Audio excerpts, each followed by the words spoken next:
In this video, I'm going to complete the remaining of my Python course and finally become a programmer. We've already completed half of the course in the previous videos, and as always at the end of the video, I'll make a final program which will have all the code and new commands that I've learned up until now. So let's begin with the course. In my last video, we ended off with tutorial number 17, and the next one was supposed to be building a better calculator. Now I ended up building a better calculator as my final program. So this is my better calculator. If I run this and enter two numbers such as 6 and 8, it will ask me what operation you want to carry out. So I'll do multiplication, and there we go. It multiplied the two values we gave it. So this was our calculator. Let's see what he did. So this was the calculator that he used, and it's pretty similar to mine. He had the symbols instead of the letters, which I have over here, and it's basically the same. He also has two variables as num1 and num2, as you can see over here, and he had the operation being input first, which doesn't really matter as it just needs to be input. So I guess we made a valid better calculator. On to the next video. Ooh, okay, we just got a new feature. These are called dictionaries, and just like lists and variables, they are also containers that store information. But these containers, they store one-to-one values, so they store values for, you could say, variables inside this dictionary. It's better if I just show you. So if I do humans equals to curly brackets,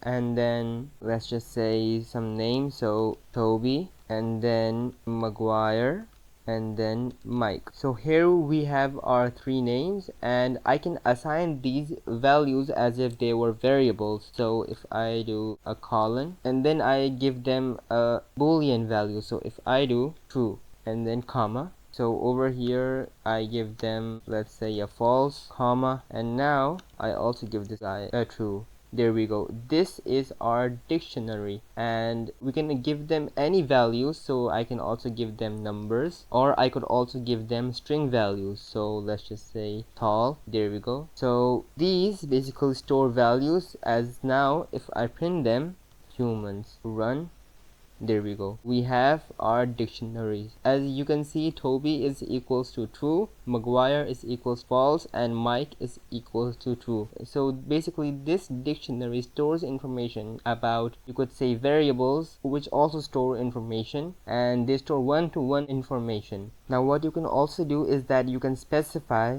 the variable that you want to print. So if I do square brackets and then quotation marks, let's just do Toby and then run this, there we go, I get true. So basically the value of Toby in the humans dictionary was true, and I gave the value as Toby when printing it, so I got true. Now what we can also do, now if I, for example, pass in a value that is not in this dictionary, such as, let's just say Tom, watch what happens. We get key error Tom because there is no Tom value over here. So we have a feature called .get, and basically this gives it a default value that would always print if there is no variable, or you could say a mapping of the value inside the humans dictionary. So if I give this a default value such as Mike and then run, it would only give true, as we have set this as the default value to print. Now if I pass in here Tom again and then print this, we get none, and this is because there is no Tom. So what I can do is I can give this a value to print when the specified default value is not present in the dictionary. So I can do not available in the dictionary. Now if I run this, we get not available in the dictionaries, and this is because Tom is not in the dictionary. So yeah, these are called dictionaries and they store information. On to the next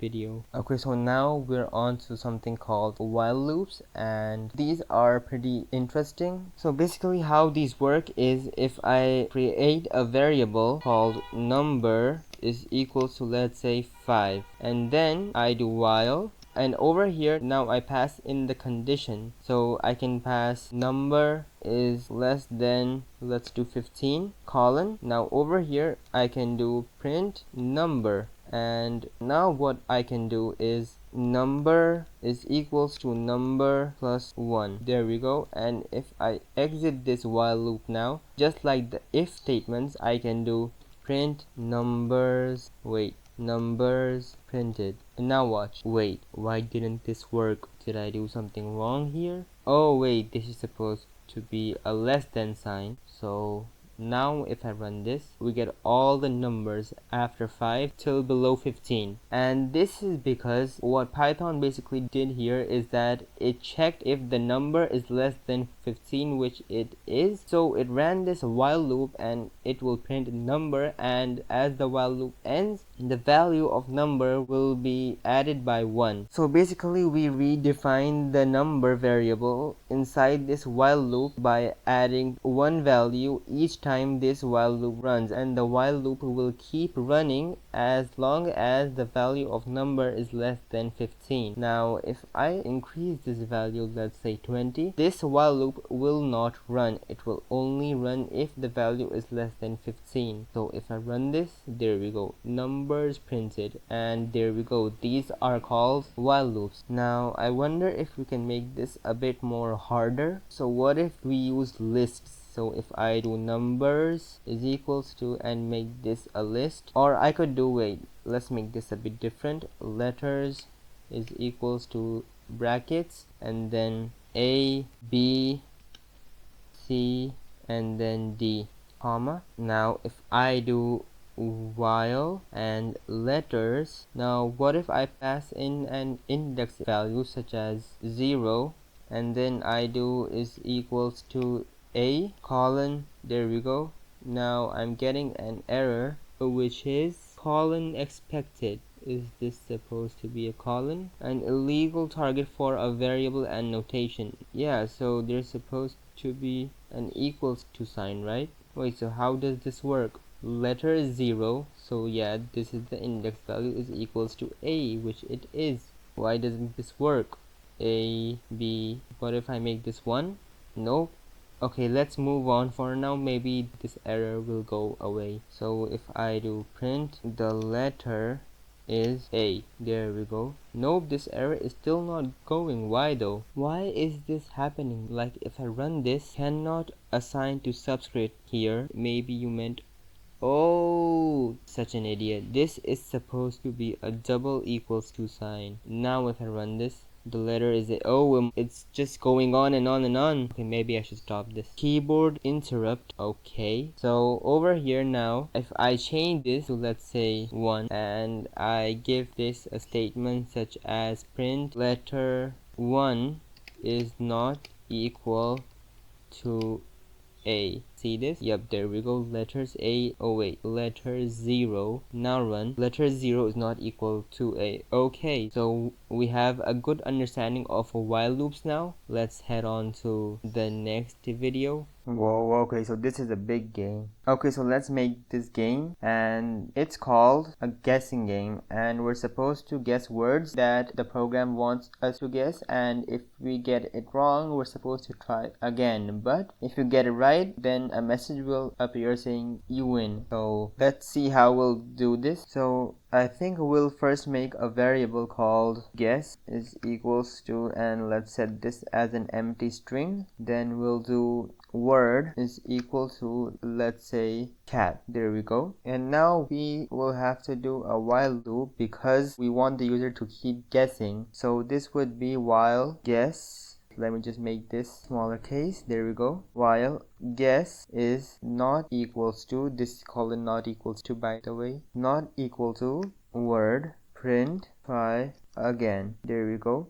And then I'll get out of this while loop, and then I'll print you guessed correctly. There we go. Let's run this. Wait, what? Let me try, bro. It's just going on and on and on. I didn't even write anything. Hold up. Let me try this again. It's not letting me type it. Why though? Yeah, so how do I do this? While guess is not equal to word and try again. How did he? Oh, we're supposed to get this for an input. Yeah, correct. Okay, my bad. So this is supposed to be an input. If I redefine this, guess is equals to input, and now I print this. There we go. We only have one. Let's do dog for now. Try again. Now cat. There we go. You guessed correctly. So this works. Now we have to make a feature where we only have 3 tries. So I can do a variable called tries, and let's make this equal to 3. And let's do no tries equals to 0. There we go. So now what we want to do is that every time this while loop ends, we want the no tries variable to be incremented by 1. So what we can do is no underscore tries is equal to no underscore tries plus 1. There we go. So now this variable gets added by 1 each time this while loop runs. And now we want to check if this variable is equals to tries, and if it is, then this will not run. So we can do if no underscore tries is equal to, let's say, or we could do is less than tries. Then we can indent this, there we go, and it gets added by 1. And now the else feature, we can do print you lose, there we go. Now, or wait, no, how would this work? No underscore try. Wait, let me just make this less confusing. So this should be tries, and this should be tries underscore limit. That's better. So if tries is less than tries underscore limit, and then this would also change. So tries is equals to tries plus 1.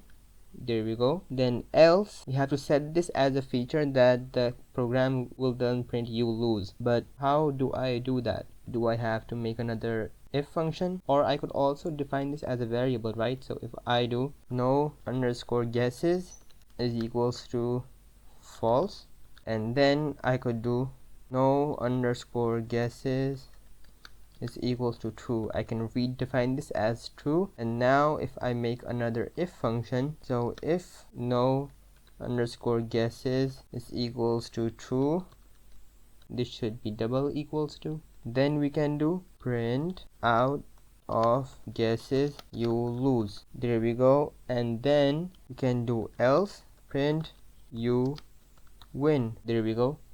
And I'm getting an error. There should be a colon here. There we go.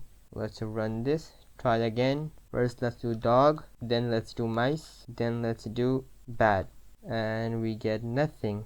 Why though? While guess is not equals to word, and if tries is less than tries, and then tries plus 1, else no guesses equals to true. So we also have to put and tries is not equals to tries underscore limit.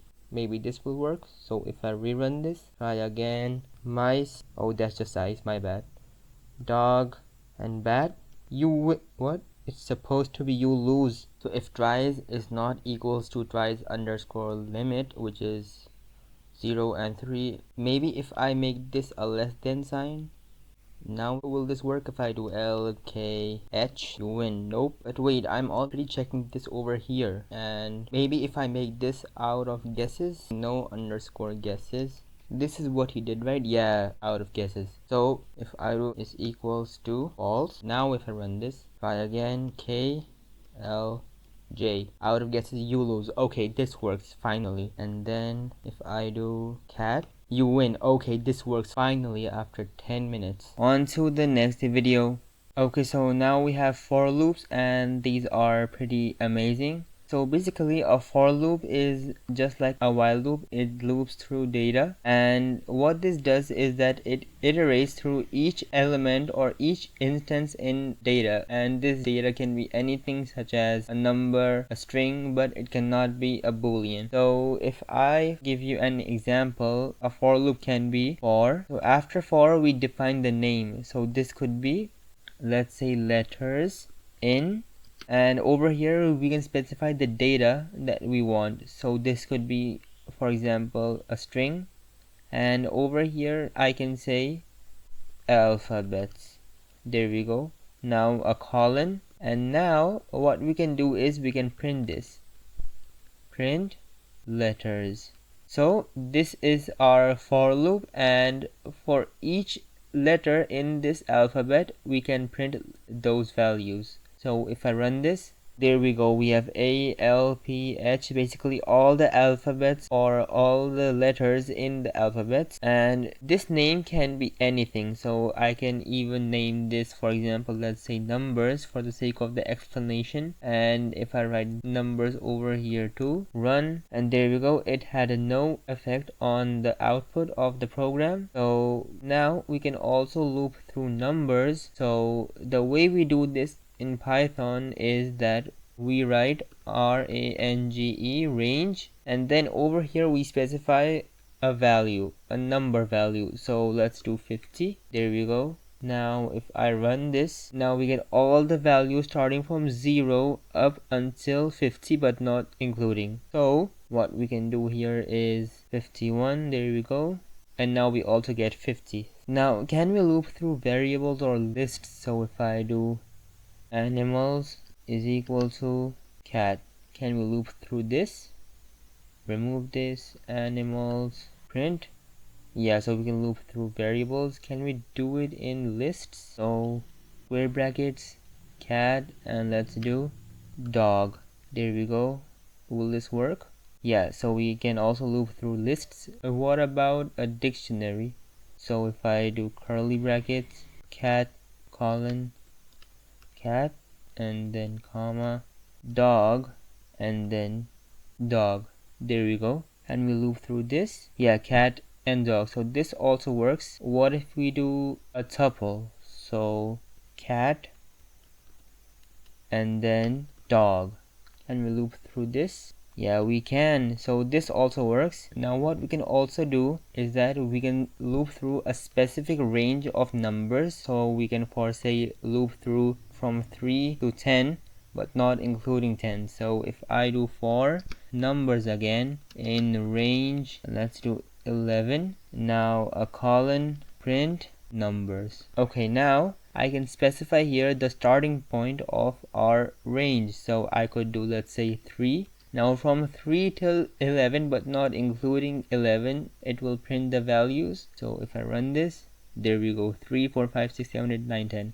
It did not print anything before 3. And this is how you specify a specific range of numbers to be printed in a for loop. Okay, so the next thing we have is 2D lists. And these are basically lists within a list. So they're basically like nested lists. So if I do, let's say, numbers is equal to, now if I do square brackets and then I make another square brackets, and over here I specify two values, so 1 comma 2, and then I put a comma here and again square brackets. So now I do 3 comma 4 comma 5 comma 6. There we go. So basically we have a hierarchy here. So this is the first list, the outer bracket, this is one list, and then inside this huge list we have 3 more lists. So the first one contains 1 and 2, the second one 3 and 4, and the third one 5 and 6. Now I can print this. So print numbers. Now if I run this, there we go, we have the whole list. And now I can also print a specific list out of this, or a specific value out of these whole lists. So I can do bracket, and then I can specify the first list. So I can specify this list, I can specify this list, or this list. So I can do 0, and this specifies the first list. Now beside this I can specify another value, and this is gonna be the value inside the second list. So this could be 1 or 2. Now if I do 1, this will specify the second value, as the first one is always 0. So now if I print this,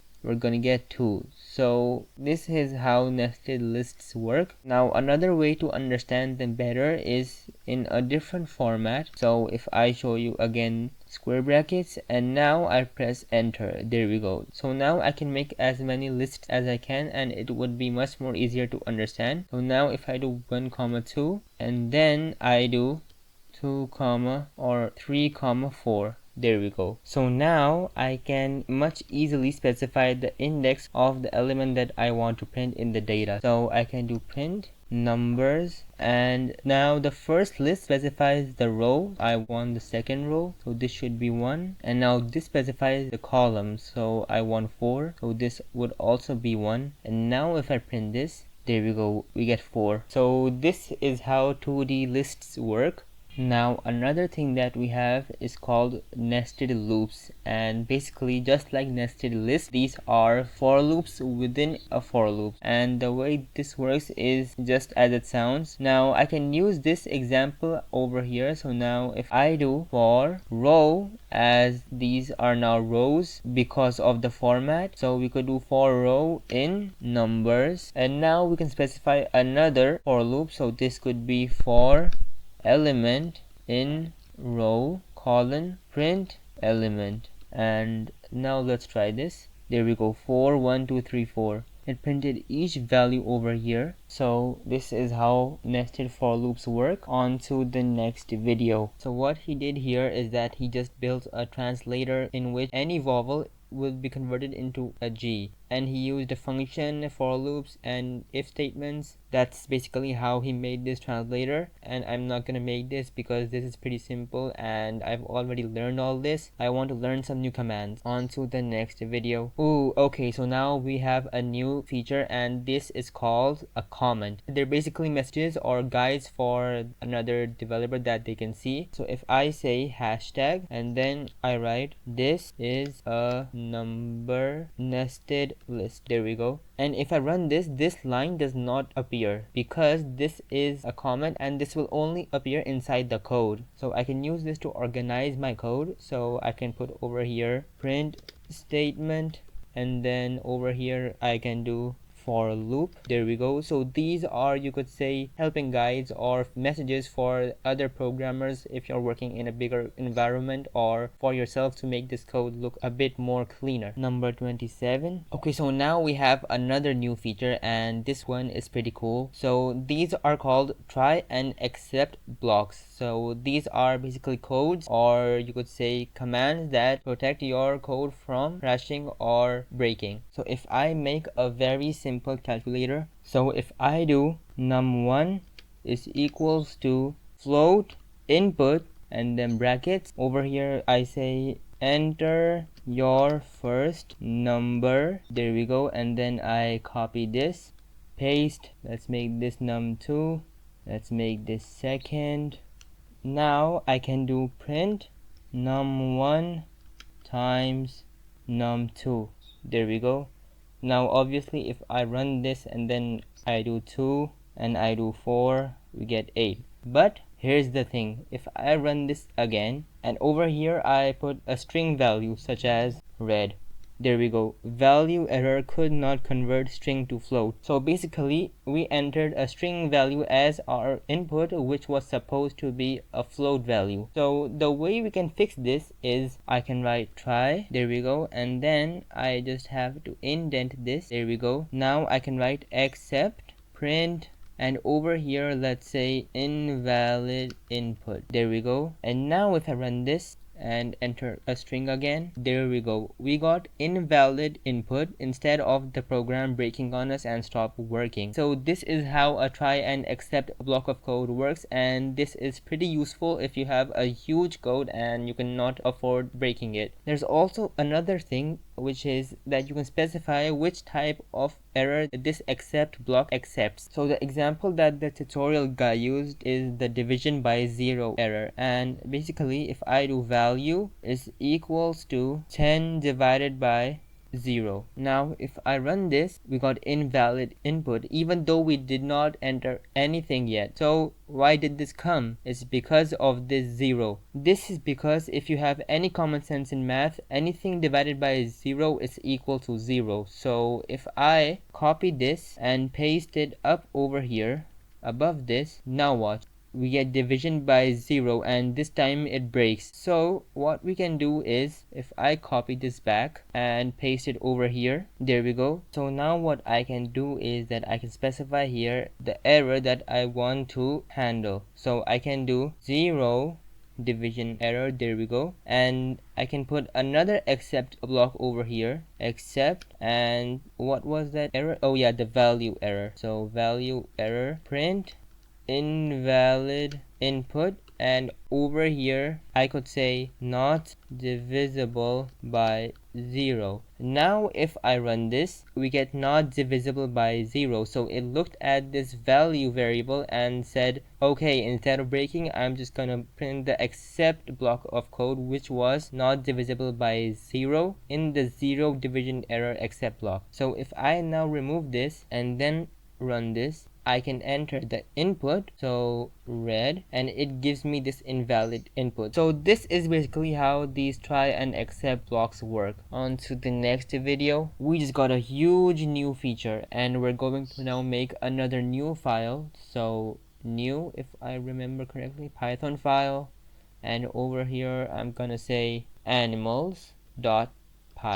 There we go. We now have dog.py and we have animals.py.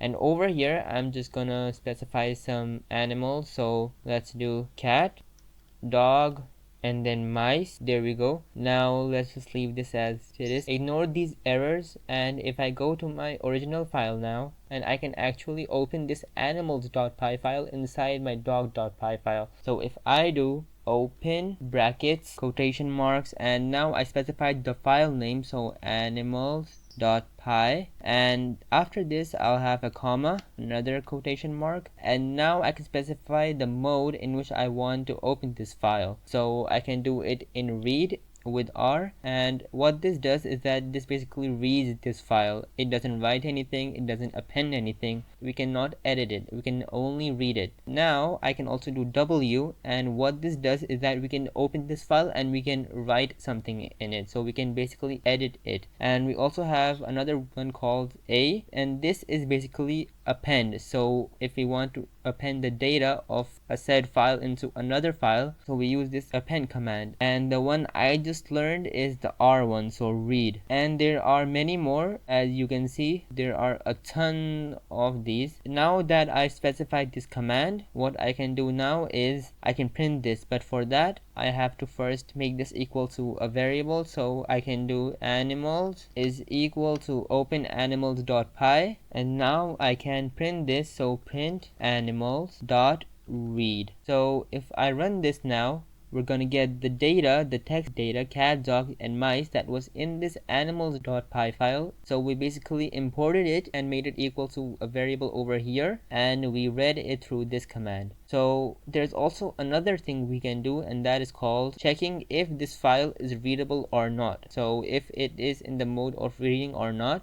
So if I do readable, and we get true. So if I change this now, such as if I do append, there we go, we get false. So that is how you check if a file is readable or not. And another thing we can do is called read line. There we go. And if I print this now, we get, oh wait, we have to change this. So this should be R. And now if I print this, we get cat. So this is the first line or the first data we have over here. And we can also print multiple lines by putting an S here.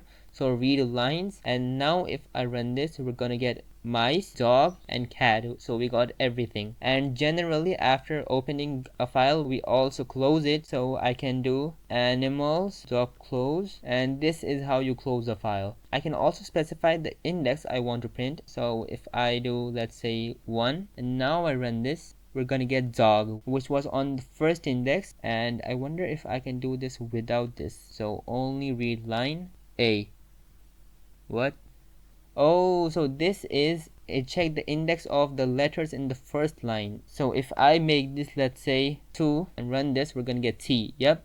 So it checked the index of the letters in the first line. On to the next video. So now we can also append onto files. So if I make this A, and over here I can write animals.write, and if I add over here, let's say tiger. Now if I run this, there's gonna be nothing over here, but if I go to my animals.py file, we have tiger now, in addition to cat, dog, and mice. So that's how you append stuff, but there is a problem. If I run this again, we're gonna get tiger again, and it's gonna be in the same line. So you have to be careful and not run a file 2 times. As you can see over here, the second instance of tiger was added in the same line instead of a new line, and there's no space. So what I can do over here, if I remove this, I can add a backslash and n if I run this, and there we go. Now we have two instances of tiger and they're all on the next line. I can also overwrite files. So if I make this W, and over here if I remove this, if I go to my animals.py file, we have tiger, and this basically override this whole file, and there's nothing here now except for tiger. This is how you override files with the W mode. Now what I can also do is that I can use this W mode. So if I do animals2, and now if I run this and then I go to my project, there we go, we have another file called animals2.py, and if you look at this, we're gonna get tiger, just like animals.py. So basically this created another file. On to the next video. Okay, so we just got a huge new feature again, and this one is called importing modules. The way you do that is you take data from another file and import it into your own file. And this is not like writing or opening or appending on files. This is literally importing the data of other files into your own file for use, such as functions and variables, arrays, etc. The way we can do this is, for example, if in my animals.py file I can define some functions such as, let's do animals is equal to list cat and dog. There we go. Now I can also make a function such as def addition, and over here I'm gonna pass two variables, num1 comma num2, then a colon. There we go. Now what I'm gonna do is print num1 plus num2. There we go. Now what I can do in my dogs.py file is that I can import this data into this file, and this data is basically a function and a variable. So the way you do this is just like you import libraries. So we can do import animals. There we go. Now I can do print animals dot, and now I can choose which data I want. I can do the variable animals or the function addition. So let's do animals for now. If I print this, we're gonna get cats and dog, even though I have not defined this function in this file but instead of another file. I imported the data from the animals list into my dogs.py file and I printed it. And in the same way, if I print or import the def addition function, so I can remove this and write addition, and now I can pass the two variables num1 and num2. So let's do 2 and 4. If I run this now, we're gonna get 6. Now I believe there should be a return function here instead of a print function, as in the video we had a return function. So now if I run this, yeah, there's only gonna be 6. There's nothing else. Before there was something else over here. I don't know what that was. Number 31. Okay, so now we're on to classes, and these are features in Python which lets you define your own data types, and this can be pretty useful because in Python you cannot use the standard data types, which are boolean, integers, and strings, for example, to define a real world object such as humans or animals, etc. So you can use classes to define them, and you can then also import them. So here we go. Let's make one for the animals.py file. So if I do class, and after this I will define the name of the class. So let's make this animals. There we go, colon. Now over here I have to make a function, and this is called the init function. So I can do def underscore underscore init underscore underscore and then self. There we go. And I think I have to put a space here like this. Yeah, there we go. So this is our def init function, and I know this sounds pretty British, but this is pretty normal in Python. And the way we do this is basically we can define animals in this class. This command over here, it defines the class. It defines that we've created a class called animals, and inside it it's gonna store all the information about animals. This function lets you assign variables, or you could say attributes, to the content of the class animals file. So you could say I can define the height or the animal kingdom of a certain animal. So I can do, let's say for suppose name. Every animal has a name. Blood type, blood underscore type. There we go. And I can also do the animal kingdom. There we go, and there should be an underscore here. And now what I can do is that I have to define all these into the self parameter. The self parameter over here basically defines animals, so the animal's name and the animal's blood type. So now what I have to do in order to make this work is self dot name is equal to name, self dot blood underscore type is equal to blood underscore type, and finally self dot animal kingdom is equal to animal kingdom. There we go. So we've defined the attributes for this class called animals, and this may look pretty confusing, but it will all make sense. The thing is that self here refers to animals, so animals.name is equal to name, and at the end of the day these are just the values that we pass. So you could say if I pass in over here, let's say cat, so animals.name is equals to cat. This is the attribute that we're saving, and this is the value that we're giving it. So if I show you over here, it's all gonna make sense, don't worry. So I can now import this, so I can do from animals, and this animals refers to the name of the file animals.py. So from animals import, and now we have to pass in the name of the class. So I can do this, also has the same name, so if I remove this and put creators to make this a bit more simple, and now I can import creators. There we go. So this is the name of the file, and this is the name of the class we're gonna import. So now I can import a variable that will take the data from this class, and we can then print it. So I can do animals is equal to creators, and now over here I can pass in the values such as name, blood type, and animal kingdom that we defined over here earlier, such as self.name, self.blood type. So now I can pass in the name cat, and for the blood type it can be warm blooded. There we go. And for the last one, what was it? Animal kingdom. This is a mammal, I think so, I don't know, it's probably a mammal.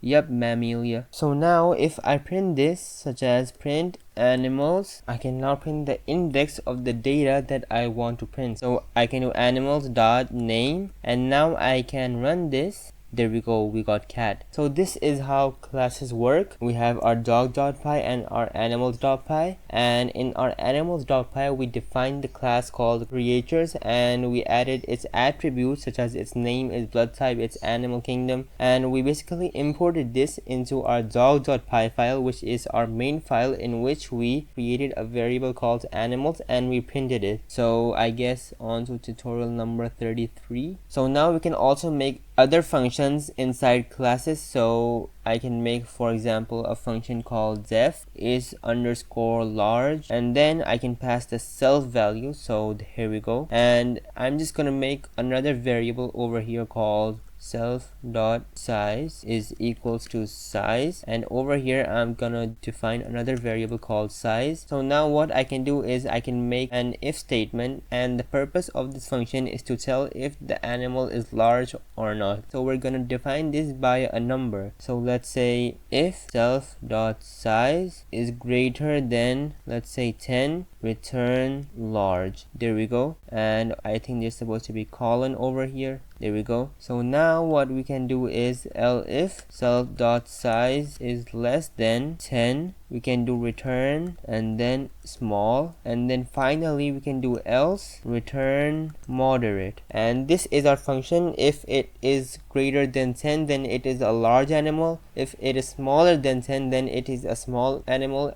and if it is equal to 10, then it is moderately large. So now I can define another variable here such as size, and this can be, let's say 11. There we go. And over here I can do dot is underscore large. There we go. Now if I run this, we're going to get large as this is greater than 10. So basically we made another function inside our class called creators, and we imported it into our dogs.py file and we used it. So this is how you make functions inside a class. Okay, so it's now finally time to make my final program, and this time I want to make a calculator again, but I want to make it as advanced as I can because I've made 2 calculators up until now in the previous videos. So basically this time I want to have a choice where I can choose if I want to subtract or if I want to add, etc. So this time I want to have a choice of the operation that I want to carry out, because in the previous programs I could not do that. Okay, so first I want to add a starting text, so let's do print welcome to the best calculator. There we go. Now I want to make a loop in which the user can enter if he wants to exit the calculator or not. So I first have to make a variable that defines this. So let's say exit underscore calculator is equals to, let's say, false. There we go. Now I have to make a while loop, so I can do while exit underscore calculator is equals to false colon. There we go. Now I can now start the calculator. So first I want to know which operation the user wants to carry out, so we can set this as a variable called operation, and then let's make this equals to an input, which is a string. What operation do you want to carry out? There we go. Let's make M for multiplication, A, S, S, Q, P, or D. There we go. So multiplication, addition, subtraction, square root, power, or division. Okay, so now I have to save the numbers on which the user has to carry out these operations. So I can do num1 is equals to input, and let's make this float. Enter your first number. There we go. And let's add a colon here like so. There we go. And then let's do num2 is equals to input, float again. Let's add here enter your second number. There we go. Now I can make if function. So if operation is equals to, let's say, M, I can do print num1 times num2. There we go. And then I can do, wait, what's this error? Unexpected type str, possible type. Okay, let's ignore this for now. I don't know what this means. So now I can do elif operation is equals to, let's say, A. I want to print num1 plus num2. There we go. And then I can do elif operation is equals to S. I can do print num1 minus num2. There we go. And again I can do, or I could just copy this now, right? Make this a bit more easier. There we go. elif operation is equal to, let's say, SQ. So SQ, there we go.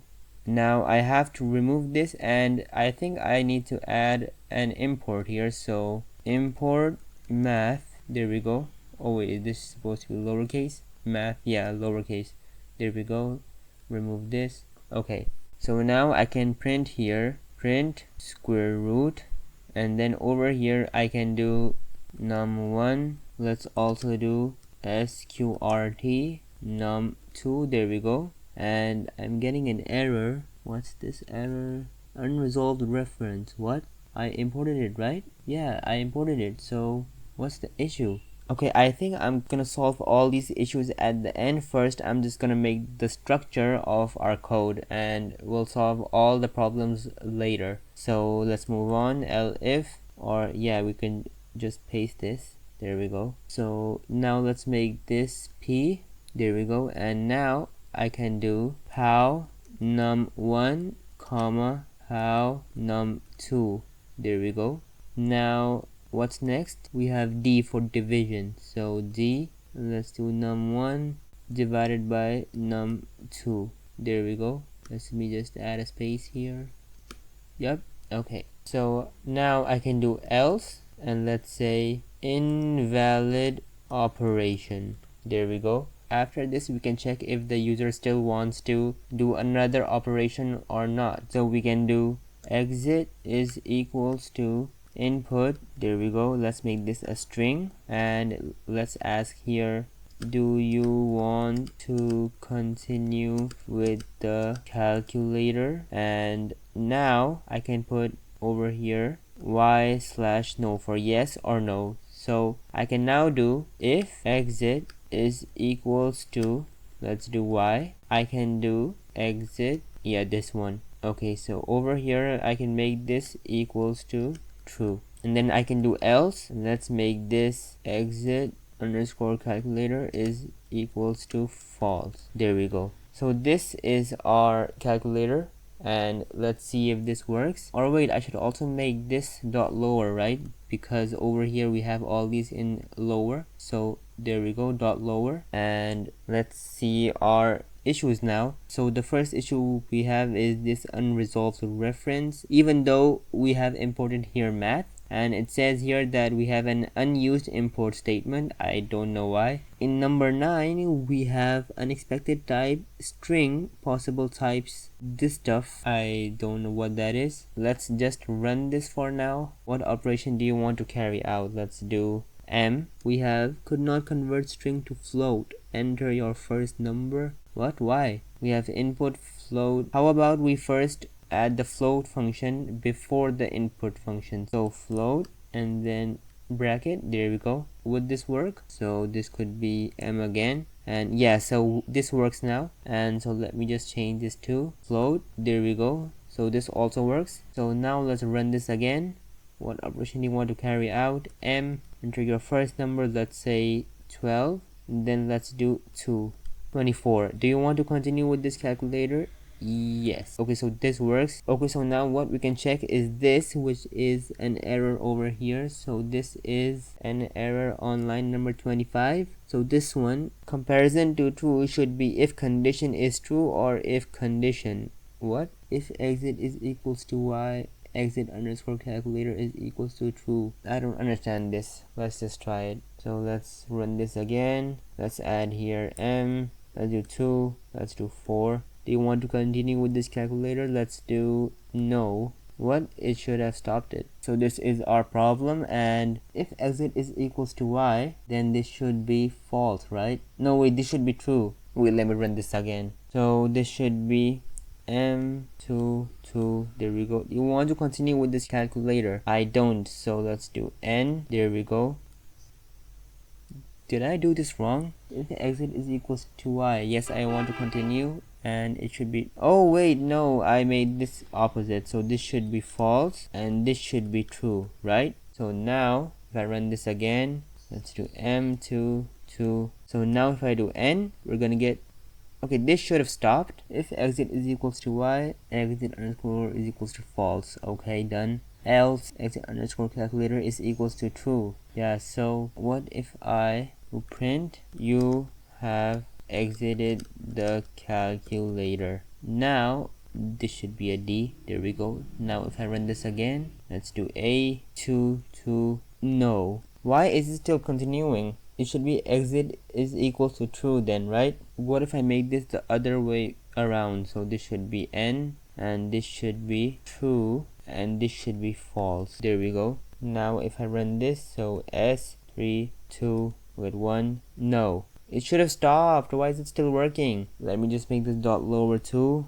And why would this work? This print statement should have been printed. Comparison to false should be if condition is false or if not condition. If I'm supposed to do like this, so not equals to, and then let's do true like this. Nope, so this should be false. I don't understand this problem. Okay, that's it, ChatGPT it is. Oh, it's supposed to be a single one. So this should be a single equals to, and now this should work, right? So I want to do multiplication. There we go. First number 2 and then 2 again. Do you want to continue? No. Yes. Okay, so this finally works after hours. And over here we have this issue now. So import math. How should this work? Wait, wasn't this supposed to be something like from math? So like from math and then import, and what was it? I think you can import everything with the asterisk, right? So asterisk, there we go. And yeah, this problem is solved now because there is no error. So